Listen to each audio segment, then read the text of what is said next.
Hello everyone, आज हम पढ़ने वाले हैं क्लास 10 का चैप्टर 1 जिसका नाम है रियल नंबर्स। ठीक है, तो रियल नंबर्स पढ़ेंगे और इसमें सबसे पहले आता है डिविजिबिलिटी। तो डिविजिबिलिटी क्या होता है, जैसे 4 डिवाइड्स 24, तो 4 डिवाइड करता है 24 को। जब 4 डिवाइड करेगा 24 को तो क्या आएगा, जैसे ये 4 डिवाइड कर रहा है 24 को, 4 डिवाइड कर रहा है तो 4 नीचे होगा ना, जो डिवाइड करता है वो नीचे होता है और जो डिवाइड होता है वो ऊपर होता है। तो यहाँ पर क्या आ जाएगा, 6 आ जाएगा। तो वही चीज़ यहाँ पर लिखी गई है, 24 = 4 × 6। ठीक है, ये चीज़ यहाँ पर लिखी गई है। अब इसी तरह से मान लीजिए अगर यहाँ पर लिखा होता 4 डिवाइड्स 12, ठीक है, अगर यहाँ पर लिखा होता 4 डिवाइड्स 12 तो यहाँ पर क्या आ जाता, 3 आता कि नहीं आता। देखिए जैसे 4 डिवाइड्स 12 तो यहाँ पर 12 होता और 4 नीचे होता। ठीक है, तो जब 4 3 क्या होता है, 12 होता है, तो 4 3 12, तो यहाँ क्या लिखेंगे, 12 = 4 × 3। ठीक, इस तरह से हो जाएगा ये डिविजिबिलिटी। इसी को ही बोलते हैं कि कौन क्या किससे कितनी बार में डिवाइड हो रहा है, ये होता है डिविजिबिलिटी में आता है। ठीक है, फिर उसके बाद आता है Euclid's division lemma. Euclid division lemma में क्या होता है, dividend = divisor × quotient plus remainder. ठीक है, तो डिविडेंड, अब जैसे मान लीजिए यहाँ पर हम ले लेते हैं, जैसे मान लें 4 ही ले लेते हैं, तो 4 अगर 24 को डिवाइड कर रहा है, ठीक है, तो ये चला जाएगा और यहाँ पर जो इसका रिमाइंडर होगा इसे क्या बोलते हैं, हम लोग बोलते हैं डिवीज़र। जो डिवाइड करता है वो होता है डिवीज़र। ठीक है, और जो डिवाइड होता है वो होता है डिविडेंड। जो डिवाइड होता है वो होता है डिविडेंड, और जो जितनी बार में डिवाइड हो रहा होता है वो होता है क्वोशिएंट। वो क्या होता है, क्वोशिएंट होता है। और जो बच जाता है यहाँ पर, कट्टम का मतलब क्या है, ज़ीरो, कुछ नहीं बचा, ज़ीरो बचा। रिमाइंडर यहाँ पर क्या है, ज़ीरो है, रिमाइंडर। ठीक है, तो ये होता है रिमाइंडर, ये होता है डिवीज़र, ये होता है डिविडेंड और ये होता है क्वोशिएंट। अब जैसे यहाँ पर 24 था तो ये पूरा पूरा चला गया क्योंकि ये 4 के टेबल में आता है। और अगर जो 4 के टेबल में नहीं आता है, जैसे कि 25 4 के टेबल में नहीं आता है ना, तो अगर इससे करते तो क्या होता, तब भी हम 4 6 24 लगाते, क्योंकि 4 7 क्या हो जाता है 28। तो 25 तो छोटा है तो 28 नहीं लगा सकते हैं, यहाँ पर 4 6 24 लगाना पड़ेगा। 5 में से 4 गया तो 1 बचेगा। अब यहाँ पर डिवीज़र क्या है, 4 है, और डिविडेंड 25 है, क्वोशिएंट 6 है।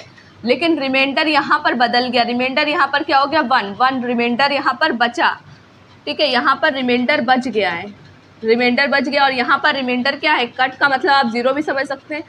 ठीक है, तो रिमाइंडर यहाँ पर 0 और यहाँ पर 1 है। तो यहाँ एक इक्वेशन बोली जा रही है कि A = BQ + R। A क्या है, डिविडेंड है, B डिवीज़र है, और Q क्या है, क्वोशिएंट है, प्लस उसके बाद ये R क्या है, ये R है रिमाइंडर। तो यहाँ अगर हम इसके फॉर्म में, इन दोनों को इसके फॉर्म में लिखें तो कैसे लिखेंगे, डिवीज़र यहाँ पर होगा इंटू क्वोशिएंट, क्वोशिएंट कितना है, 6 है। ठीक है, वैसे यहाँ पर क्या है, डिवीज़र कितना है, 4 है, और फिर उसके बाद क्वोशिएंट कितना है, 6 है। ठीक है, अब यहाँ रिमाइंडर क्या है, 0 प्लस, तो यहाँ पर क्या हो जाएगा, +0, और यहाँ पर रिमाइंडर क्या है, 1 है। और यहाँ पर क्या था, डिविडेंड क्या था, 24 था यहाँ पर डिविडेंड, और यहाँ पर डिविडेंड क्या है, 25 है। यहाँ पर डिविडेंड कितना है, 25 है डिविडेंड। ठीक है, तो रिमाइंडर यहाँ पर 0 है और यहाँ पर रिमाइंडर 1 है। तो यहाँ क्या बोला जा रहा है कि R ग्रेटर या फिर इक्वल होगा। इसका मतलब क्या है, ये जो साइन लगा इसका मतलब क्या, इक्वल। R इक्वल होगा 0 के, तो देखिए यहाँ पर आ भी रहा है, R 0 आ रहा है ना, और ग्रेटर है 0 के, ग्रेटर यानी कि 1, 0 से ग्रेटर क्या होगा, 1 ही तो होगा। तो ये 0 भी आ रहा है और 1 भी आ रहा है, तो ये चीज़ प्रूव हो गई कि R ग्रेटर भी होता है, इक्वल भी होता है 0 के, और हमेशा लेस होगा B के। B क्या है, यहाँ पर डिवीज़र है, डिवीज़र, ये 4 क्या है, डिवीज़र है, और इससे हमेशा क्या होगा, R की वैल्यू जो होगी, ये जो वैल्यू R की ये छोटी होगी। तो देखिए 0 और 4 में कौन सी वैल्यू छोटी है, 0। 1 और 4 में कौन सी वैल्यू छोटी है, 1। तो R क्या हुआ, हमेशा छोटा हो रहा है B से। ये B की वैल्यू तो है, 4 क्या है, B की वैल्यू है, तो हमेशा छोटा हो रहा है R से, R हमेशा छोटा हो रहा है B से। तो ये दोनों कंडीशन प्रूव हो गई। तो यही बोला जाता है यूक्लिड डिवीज़न लेमा, जिसमें आपको ये फॉर्मूला याद रखना है और इसी फॉर्मूले के बेसिस पर क्वेश्चंस होंगे। तो ये जो यूक्लिड्स डिवीज़न लेमा है ये यूक्लिड्स डिवीज़न एल्गोरिदम में यूज़ होता है, ठीक है। यूक्लिड डिवीज़न एल्गोरिदम जो है वो किस पर बेस्ड है, वो इसी पर ही बेस्ड है, इस कॉन्सेप्ट पर ही बेस्ड है, यूक्लिड्स डिवीज़न लेमा पर ही बेस्ड है। क्या बेस्ड है? यूक्लिड्स डिवीज़न एल्गोरिदम, ठीक है। यूक्लिड डिवीज़न एल्गोरिदम किस पर बेस्ड है? इस लेमा पे बेस्ड है, ठीक है। जो क्या बताती है? टेल्स डिविजिबिलिटी ऑफ इंटीजर, ये डिविजिबिलिटी बताती है। डिविजिबिलिटी, ये जो हमने आपको बताया डिविजिबिलिटी है, तो इसके बारे में बताती है, इंटीजर की डिविजिबिलिटी के बारे में बताती है और बेस्ड है यूक्लिड्स डिवीज़न लेमा, जैसे कि हमने आपको बताया। Find the HCF of two given positive integer, और टू गिवन पॉजिटिव इंटीजर का क्या निकालती है? टू गिवन पॉजिटिव इंटीजर का HCF निकालती है। तो अब देखते हैं कि HCF क्या होता है और LCM क्या होता है। अब देखते हैं कि HCF क्या होता है और LCM क्या होता है। HCF जो होता है वो होता है हाईएस्ट कॉमन फैक्टर, LCM क्या होता है? Least common multiple. तो हाईएस्ट, जो हाईएस्ट हो, और कॉमन फैक्टर मतलब जिसका भी आप HCF निकाल रहे हैं जिन दो गिवन इंटीजर का, तो उन दोनों के बीच में जो कॉमन हो, कॉमन फैक्टर हो, और वो क्या हो? हाईएस्ट भी हो, और LCM में क्या हो? Least common multiple. तो चलिए देखते हैं, इसमें हम कुछ एग्जाम्पल्स लेते हैं और उसके बाद समझते हैं, ठीक है। जैसे मान लीजिए हम यहाँ पर 12 और 18 ले रहे हैं, ठीक है। इसका हम HCF निकालेंगे और इसी का ही हम आपको LCM भी निकाल कर दिखाते हैं, ठीक है। तो कैसे ये सॉल्व होगा? देखिए, सबसे पहली गलती कि HCF हम एक साथ नहीं निकालते हैं, HCF हम अलग अलग निकालते हैं और LCM एक साथ निकालते हैं। तो इस चीज़ को आप बिल्कुल अच्छे से याद कर लीजिए, क्योंकि ये गलती होगी तो आपका क्वेश्चन कट हो जाएगा, ठीक है, काट दिया जाएगा। तो इसलिए आपको ये गलती नहीं करनी है बिल्कुल भी। अब देखिए, इसका हमें HCF, ये तो आपको मेजर डिफरेंस समझ में आ गया कि अलग अलग होता है और LCM एक साथ होता है। तो अगर ये देखिए सबसे छोटी वैल्यू 2 होती है, 2 से हमें कराना पड़ेगा, तो 2 6 12 होता है। फिर 2 के टेबल से कराएंगे 3 टाइम्स जाएगा, फिर 3 के टेबल से कराएंगे 1 बार में जाएगा, ठीक है। फिर यहाँ पर इसे कराएंगे तो 2 के टेबल में 9 बार में जाएगा, 2 के टेबल से जाएगा ना, तो 3 के टेबल से लगाएंगे तो 3 के टेबल से 3 बार में, और 3 1 3, ठीक है। अब LCM कैसे लेते हैं? LCM दोनों में देखते हैं आए, 2 के टेबल से दोनों जाएंगे, ये 6 बार में और ये 9 बार में, ठीक है। अब 2 के टेबल से ये 6 जाएगा 3 बार में, ठीक है, और ये 9 ऐसे ही लिख लेते हैं, जो चीज़ नहीं जाती उसको एज इट इज़ नोट कर लेते हैं, ठीक है। फिर 3 के टेबल से अब ये जाएगा ये 1 बार में और ये 3 बार में, फिर उसके बाद फिर लगाएंगे 3 बार में, मतलब 3 1 3। तो ये सॉल्व हो गया। अब HCF कैसे निकाल, अब पता कैसे करेंगे? तो हमने सॉल्व कर लिया और यहाँ पर भी सॉल्व हो गया। तो अब HCF कैसे पता चलेगा, LCM कैसे पता चलेगा? HCF हमें कॉमन फैक्टर देखना है, तो कॉमन इसमें क्या क्या है? यहाँ पर भी 2 है, यहाँ पर भी 2 है, यहाँ पर एक 3 है और यहाँ पर एक 3 है, ठीक है। तो बस यही चीज़ कॉमन हो रही है और तो कोई चीज़ कॉमन ही नहीं हो रही है।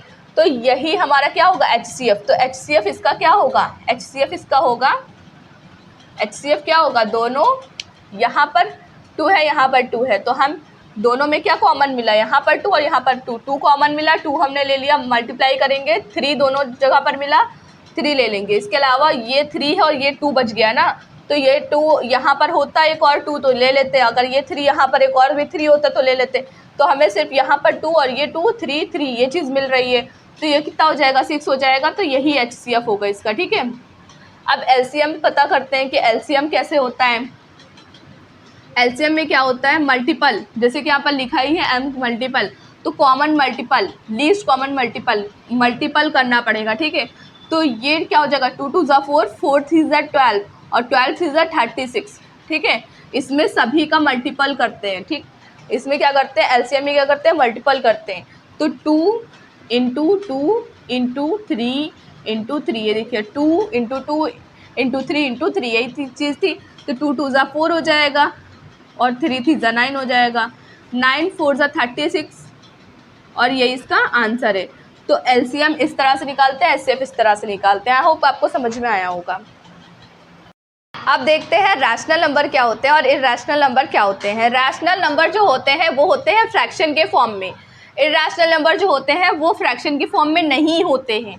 रैशनल नंबर फ्रैक्शन के फॉर्म में, फ्रैक्शन का मतलब होता है A/B, बी जो डिनोमिनेटर है बी नॉट इक्वल टू 0 होता है, ठीक है, 0 के इक्वल नहीं होना चाहिए। अगर 0 के इक्वल होगा तो ये फ्रैक्शन में नहीं होगा, ठीक है, इसीलिए ये नॉट इक्वल टू 0 होना चाहिए।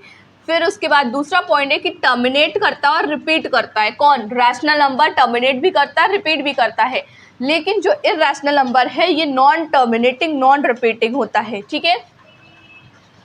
फिर उसके बाद आता है रैशनल नंबर में कि 22/7 और जो ये पाई होती है, जो पाई की वैल्यू होती है 3.14159, तो क्या ये तो है, तो सारी एक ही चीज़ है, पाई हो या पाई की वैल्यू हो या 22/7 हो, ये सारी चीज़ें हैं तो एक ही है ना। लेकिन जो 22/7 है ये a/b बोलिए या फिर p/q बोलिए, उसके फॉर्म में होता है तो ये रैशनल नंबर कहलाएगा। और जो पाई होती है या फिर 3.14159 ये क्या है? ये इर्रेशनल नंबर है, ठीक है। अब ये टर्मिनेट और रिपीट, क्या रिपीट में देखना पड़ेगा, इसमें रिपीट में क्या देखना पड़ेगा? 0.123 और 123, तो यहाँ 123, ठीक है, यहाँ पर क्या है 123 और यहाँ पर फिर रिपीट कर रहा है 123, ठीक है। वैसे यहाँ पर 0 पॉइंट के बाद क्या है 324, फिर 324, इस तरह से ये जो रिपीट करता है इसी को टर्मिनेटिंग और रिपीटिंग बोलते हैं, ठीक है। नॉन टर्मिनेटिंग नॉन रिपीटिंग में क्या होता है, जैसे यहाँ पर 1 2 3 4 5 लिखा है, फिर यहाँ पर क्या लिखा है 1 2 3 4, इसके बाद यहाँ पर देखिए यहाँ पर 5 लिखा था तो यहाँ पर भी 5 आना चाहिए था, लेकिन यहाँ पर 5 नहीं आया। उसके बाद फिर क्या आ गया 1 2 3 आ गया, तो यहाँ पर से 5 गायब है। इसका मतलब क्या है कि ये नॉन टर्मिनेटिंग मतलब कि नॉन रिपीटिंग है, ठीक है। अब यहाँ पर आप देखिए 0.2424, फिर 2424 यहाँ पर तो आया, उसके बाद क्या आ गया 3 आ गया, फिर 2424 आ गया, लेकिन जो ये 3 आ गया इसकी वजह से क्या हो गया, अगर यहाँ पर ये 3 ना होता 242424 ऐसे रिपीट होता तो ये रिपीटिंग कहलाता, लेकिन ये यहाँ पर 3 आने की वजह से क्या हो गया, नॉन रिपीटिंग हो गया, ठीक है। और यहाँ पर हमने आपको बताया कि 22/7 क्या है, रैशनल नंबर में आएगा और इर्रेशनल में पाई या फिर 3.14159 आएगा, ठीक है। आई होप आपको रैशनल और इर्रेशनल में डिफरेंस समझ में आया होगा। जितने भी कॉन्सेप्ट थे वो हमने कंप्लीट कर लिए हैं चैप्टर 1 के। अब हम इस क्वेश्चन को अच्छे से करते हैं, ठीक है, कि इसका देखते हैं ये सॉल्व कैसे किया जाएगा। तो इसमें हमें बोला गया है कि HCF निकालना है, find the HCF of 1656 and 4025 using Euclid's division algorithm. Euclid's division algorithm का यूज़ करके हमें HCF निकालना है। जैसे हमने आपको बताया था इससे पहले कि हम HCF कैसे निकालते थे, कुछ इस तरह से ऐसे करके निकालते थे ना, अलग अलग निकालते थे दोनों का। तो यहाँ पर 1656 लिख लेते हैं और यहाँ पर 4025 लिख लेते हैं, लेकिन यहाँ पर ऐसा नहीं होने वाला है क्योंकि इन्होंने बोल दिया है यूक्लिड्स डिवीज़न एल्गोरिथम का यूज़ करके निकालिए HCF, इसीलिए हमें कैसे करना पड़ेगा, यूक्लिड्स डिवीज़न एल्गोरिथम का यूज़ करके करना पड़ेगा। तो चलिए करते हैं सॉल्यूशन इसका। सबसे पहले डिवाइड अगर होगा, डिवीज़न इसमें यूज़ होगा, ठीक है, लॉन्ग डिवीज़न मेथड यूज़ होगा या फिर आप यूक्लिड्स डिवीज़न एल्गोरिथम बोल सकते हैं। तो वो कैसे लगेगा, डिवाइड कौन करेगा, ये करेगा, और किसको करेगा, बड़े वाले नंबर को करेगा ना, बड़े डिजिट को करेगा। तो यहाँ 1656 बाहर रहेगा और अंदर क्या रहेगा 4025 रहेगा, ठीक है। अब हम देखते हैं कि 1656, ठीक है, इस टेबल में, इसके टेबल में कितनी बार में ये जाएगा। तो देखते हैं 1656 टूज़ा देखेंगे तो अगर टूज़ा देखें तो कितना आएगा, 2 1 5 2 10 और 1 11 1 ऊपर गया, 6 12 और 1 13 3 1 ऊपर गया, 2 1 2 और ये इतना आएगा, ठीक है। अगर हम थ्रीज़ा करते हैं तो कितना आएगा, अगर थ्रीज़ा कर दें तो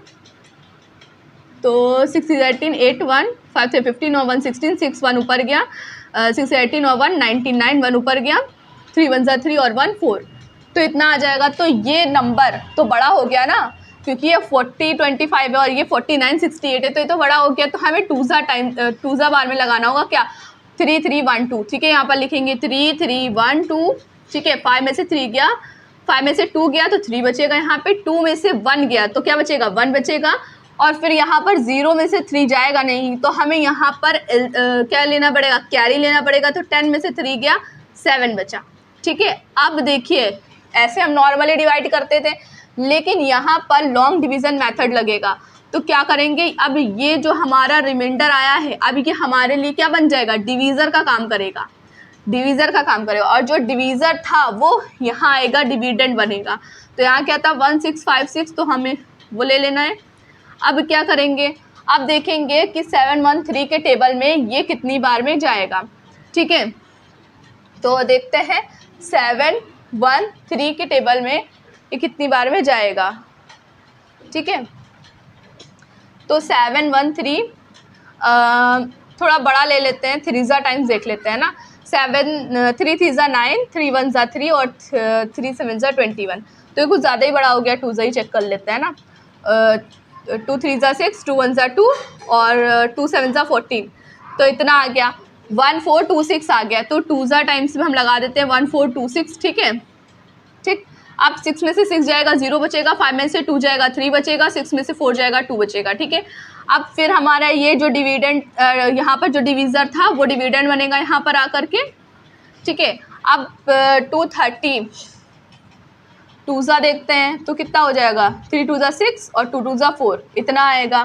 3 अगर देखेंगे तो 3 क्या आएगा, 0, 3 3 9, 3 2 6, इतना आएगा। तो 4 तो ज़्यादा ही आ जाएगा, तो इसलिए हम 3 ही टाइम्स लगा देते हैं, 690। ठीक है, तो 3 में से 0 जाएगा तो 3 बचेगा। अब 1 में से 9 जा नहीं सकता है, कैरी लेना पड़ेगा। 11 में से 9 जाएगा, 2 बचेगा। अब यहाँ पर कैरी ले चुके थे तो ये 6 बन गया और 6 में से 6 गया तो 0, तो 23 यहाँ पर आ चुका है। अब यहाँ पर फिर ये जो रिमाइंडर बचा था वो यहाँ पर फिर क्या बनेगा, डिविडेंड बनेगा। मतलब कि जो यहाँ रिमाइंडर आया था वो फिर इसका डिवीज़र बना था। फिर अब यहाँ क्या बनने वाला है, डिविडेंड बनने वाला है। अब 23 के टेबल में 230 कब आएगा, जब 10 बार में मल्टीप्लाई कराएंगे, 10 ही बार तो आएगा, है ना। तो ये कैंसिल हो जाएगा। तो जब कम्प्लीटली ये कट जाता है इस तरह से, जैसे ये चलता रहता है, किस तरह से, ऐसे, है ना, ऐसे ये डिवाइड होते जाता है। इसी को बोलते हैं यूक्लिड्स डिवीज़न एल्गोरिथम या Euclid's division lemma, Euclid's division algorithm या लॉन्ग डिवीज़न मेथड। ठीक है, ये बेस्ड होता है यूक्लिड्स डिवीज़न लेमा पे, जैसे कि हमने आपको पिछली वीडियो में पढ़ाया है। अब ये क्वेश्चन इस तरह से जैसे सॉल्व हुआ, तो यहाँ पर जब ये लास्ट में क्या हो जाएगा, कट के 0 आ जाएगा, तब जो यहाँ पर जो वैल्यू होगी वो आंसर होगी। तो यहाँ पर ये वैल्यू कौन सी है, 23, तो ये 23 ही क्या होगा, HCF होगा। HCF क्या होगा, यहाँ पर 23 होगा, तो यही क्या होगा, आंसर होगा। ठीक है, यही आंसर होगा। तो इसी तरह से करते हैं इसके क्वेश्चंस। अब इस क्वेश्चन को देखते हैं, ये क्वेश्चन कैसे सॉल्व होगा। सबसे पहले हम लोग 196 बाहर ले लेंगे क्योंकि ये छोटा है, और 3822 ये बड़ा नंबर है, इसे अंदर लेंगे। ठीक है, अब क्या होगा, 196 के टेबल से ये कितनी बार में जाएगा ये देखना पड़ेगा। तो 196 2 लगाएंगे तो पहले हमें इतने नंबर का देखना होगा, क्योंकि डायरेक्टली हम बहुत बड़े नंबर्स नहीं ले सकते हैं। ये 3 डिजिट है तो इसको भी 3 डिजिट का नंबर लेना पड़ेगा। तो 2 टाइम अगर हम देखेंगे तो 6 12, 2 1 ऊपर गया, 2 18 और 199, 1 ऊपर गया, 2 1 2 और 1 3, 392। तो ये तो बड़ा हो जाएगा क्योंकि ये 382 है, तो 392 बड़ा हो जाएगा, इसलिए हम यहाँ पर 1 ही लगा देंगे। तो 196 हम यहाँ पर लिखेंगे। ठीक है, 12 में से 6 जाएगा क्योंकि 2 में से 6 हो जाएगा नहीं, इसलिए हमें कैरी लेनी पड़ेगी। तो 12 में से 6 जाएगा तो 6 बचेगा। और यहाँ पर अब क्या बचा, क्योंकि कैरी ले चुके हैं तो 7 बचा ना, तो 7 में से 9 तो जाएगा नहीं, तो यहाँ कैरी लेना पड़ेगा। तो 17 में से 9 जाएगा तो यहाँ पर क्या बचेगा, 8 बचेगा। 17 में से 9 जाएगा, 8 बचेगा। अब यहाँ पर भी कैरी जा चुका तो यहाँ पर 2 बचेगा, 2 में से 1 गया तो 1 बचेगा। ठीक है, अब यहाँ पर हम इसे ले लेंगे, 196 ले लेंगे, और 196 नहीं, यहाँ पर 2 तो रह गया ना, तो यहाँ पर हमें 2 भी लेना पड़ेगा। तो क्योंकि जितने नंबर्स हैं वो सारे यहाँ पर होने चाहिए, तभी तो हम कर सकते हैं। अब यहाँ पर इतना करने के बाद हम क्या करते हैं, ये जो डिवीज़र होता है उसे यहाँ डिविडेंड बनाते हैं। तो हम यहाँ पर ये ले लेंगे 196। लेकिन अगर आप ध्यान से देखें तो ये क्या है, ये 4 डिजिट का नंबर है और ये 3 डिजिट का नंबर है। तो जब ये डिवीज़र बड़ा है तो ये डिविडेंड जो है छोटा कैसे, तो ये तो सॉल्व होगा ही नहीं, ये सॉल्व ही नहीं होगा।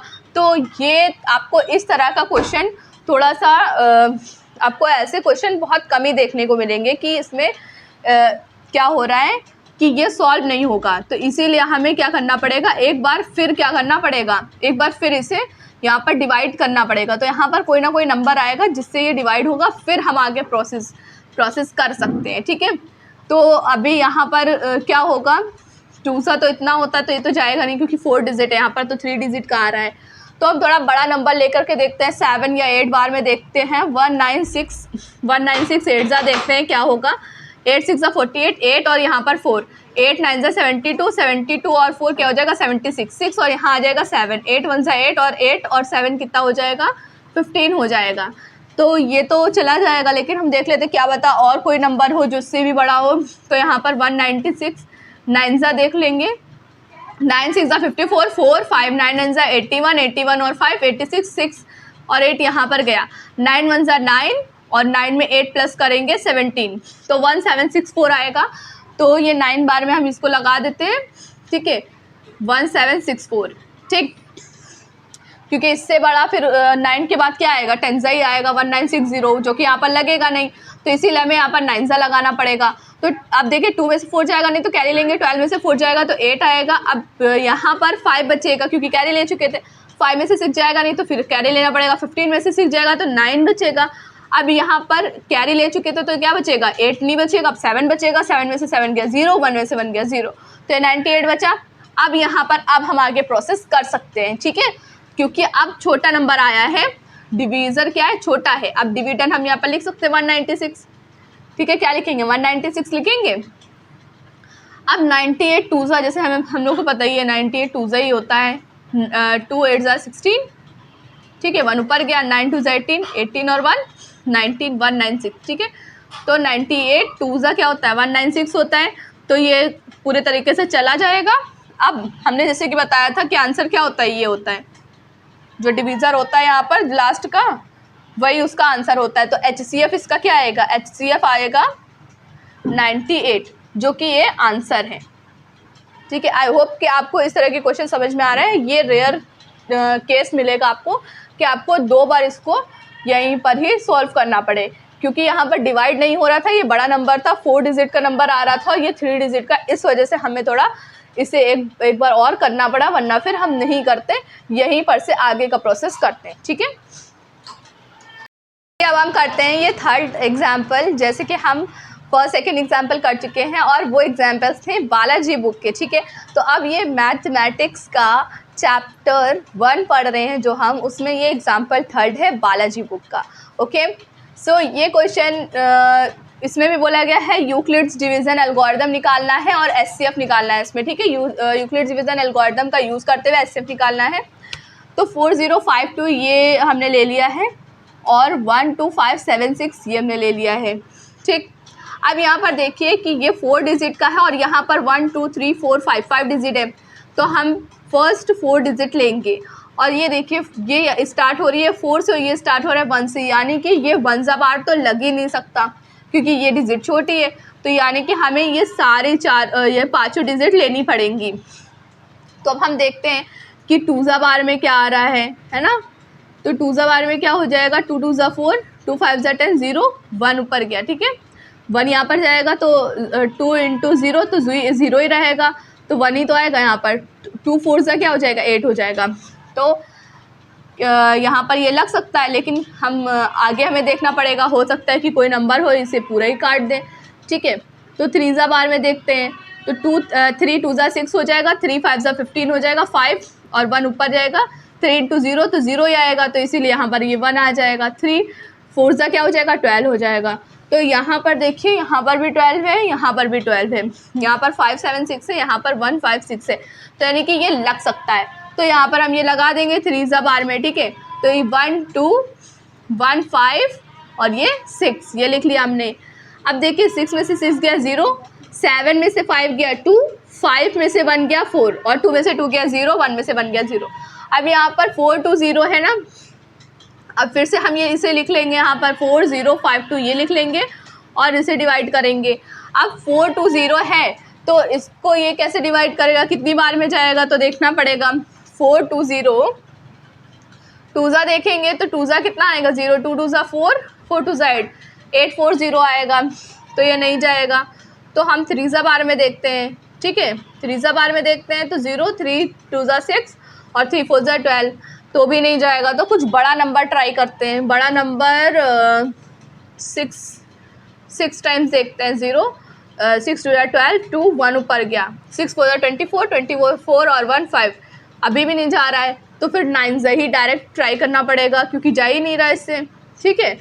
तो 0 यहाँ पर आ जाएगा, 9 2 18, 8 1 ऊपर गया, 9 4 36, 36 और 1 37, ठीक है, यानी कि 9 बार में ये जाएगा 3780, ठीक है। यहाँ पर क्या लिखा था 3780, तो इससे जाएगा ये 2 में से 0 जाएगा, 2 बचेगा, 15 में से 8 जाएगा नहीं, 5 में से 8 जाएगा नहीं, तो इधर से कैरी लेंगे, 15 में से 8 जाएगा तो 7 बचेगा। अब यहाँ पर 0 था, हमने यहाँ पर 0 था तो यहाँ से कैरी लिया तो ये 9 बन गया, 9 में से 7 गया, 2 बचा। अब इस 0 ने कहाँ से कैरी लिया होगा, यहाँ से लिया होगा, इसका मतलब ये 4 जो है अब इससे 1 चला गया, यानी कि 3 बचा, तो 3 में से 3 गया 0, तो कुछ नहीं बचेगा। अब यहाँ पर हम क्या करेंगे, फिर से इसको यहाँ पर लेंगे, इसको डिविडेंड बनाएंगे 4 2 0 को, ठीक है। 272 के टेबल में देखते हैं कितनी बार में आता है। 2 2 क्या हो जाएगा 4, 2 7 14, 4 1 ऊपर गया, 2 2 4 और 1 5, ठीक है। तो ये तो बड़ा हो जाएगा, तो 1 ही बार में लगाना पड़ेगा 272, ठीक है। अब यहाँ पर 0 में से 2 जाएगा नहीं, कैरी ले लेंगे, 10 में से 2 जाएगा, 8 बचेगा। फिर उसके बाद यहाँ पर क्या बचा, 1 बचा, तो इधर से कैरी लेंगे क्योंकि 1 में से 7 जाएगा नहीं, इधर से कैरी लेना पड़ेगा, तो 11 में से 7 जाएगा तो 4 बचेगा। फिर यहाँ पर क्या बचा, 3 बचा, 3 में से 2 गया तो 1 बचा, ठीक है। अब फिर क्या लेंगे, 272 यहाँ पर ले लेंगे, ठीक है। अब क्या होगा, 148, 2 कितना होता है चेक करना पड़ेगा, है ना। 2 8 66, 1 ऊपर गया, 2 4 8 और 1 9, 2 1 2, तो ये तो बड़ा आ रहा है इसलिए यहाँ पर भी 1 ही लगाना पड़ेगा, 148, ठीक है। 12 में से 8 गया तो यहाँ पर 4 बचेगा, और फिर ये कैरी चला गया तो 6 में से 4 गया तो 2 बचेगा, ठीक है। फिर 2 में से 1 गया तो 1 बचेगा यहाँ पर, और यहाँ पर 148 आ जाएगा, ये जो 148 था ना वो यहाँ पर ले लिया। अब 124 1 ही लगाना पड़ेगा क्योंकि आप देख रहे हैं 148, ठीक है, तो लगा देंगे। 8 में से 4 गया तो 4 बचेगा, 4 में से 2 गया तो 2 बचेगा। अब यहाँ पर क्या 124 है तो 124 यहाँ पर लिखेंगे, 124। अब 24 के टेबल में 124 कितनी बार में आएगा, 3 बार में देखें, 3 बार में नहीं आएगा, 5 बार में देखते हैं, 5 बार में कितना आता है, 5 4 20, 0 2, 5 2 10, 10 और 2 120। 6 बार में देखते हैं कितना आता है, 6 4 24, 4 2, 6 12, 12 और 13 14, तो ये तो ज़्यादा बड़ा हो जाएगा, यानी कि ये नहीं लगेगा, और हमें क्या लगाना पड़ेगा, ये लगाना पड़ेगा 120। तो कितनी बार में लगाना पड़ेगा, 5 बार में 120, 5 बार में 120, 5 बार में क्या लगाएंगे 120 लगाएंगे 5 बार में, ठीक है। 5 बार में 120 लगाएंगे। अब 4 में से 0 गया, 4 बचा, और फिर उसके बाद ये 24 यहाँ पर लिखेंगे, ठीक है। अब 4 के टेबल में 24 कितनी बार में आता है, 6 बार में आता है, तो यहाँ पर ये पूरी तरीके से कैंसिल आउट हो गया। तो यहाँ पर हमने बताया था ये जो लिखा होता है वो आंसर होता है ना, जो डिवीज़र लास्ट वाला जो डिवीज़र होता है वही आंसर होता है। तो ये 4 क्या हो जाएगा, इसका HCF हो जाएगा। तो HCF क्या हो जाएगा 4, HCF इज इक्वल्स टू 4। तो यही था इस क्वेश्चन का सॉल्यूशन।